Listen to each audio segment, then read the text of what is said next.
Good day po muli mga ka-Wolves. Welcome ulit dito kay 3M.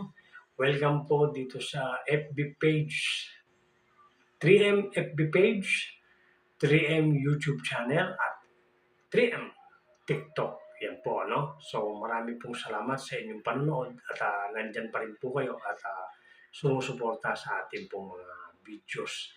At alam ko po na nagkaka-interest na po yung iba dito, lalong-lalo na sa ating subject na kung saan ito po yung 7 fundamentals of marksmanship.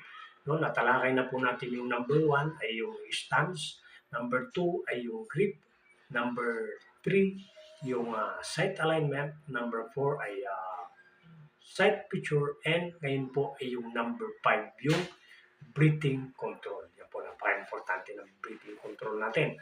So sa breathing control po, yan po yung inhale, exhale, inhale, exhale. Now, saan po natin yung gagamitin? So, balikan natin yung number 3. Ano po yung number 3? No? Yan po yung sight alignment. Yan po yung rear sight. Yan. Ito naman po ay yung front sight. Yan. Yan po. Nakakuha ng nanonood. Nasagot niya. No? So, ito po yung tamang formation ng sight alignment. So, pag in-apply natin yung ating breathing control, so siyempre mata, papunta sa rear side, papunta sa front side. So yan po yung correct sight alignment. Pag itinapat natin doon sa bullseye na yun, yan. So yan po yung magiging, anong tawag po dyan? Tama, nakikinig po yung ating kaibigan na nanonood. Correct sight picture. Yan, yan po. Yan yung composition yan. Yan po. Now, apply natin ang breathing control. No. So, tama yung ating sight alignment, tama ang ating sight picture. Breathing control.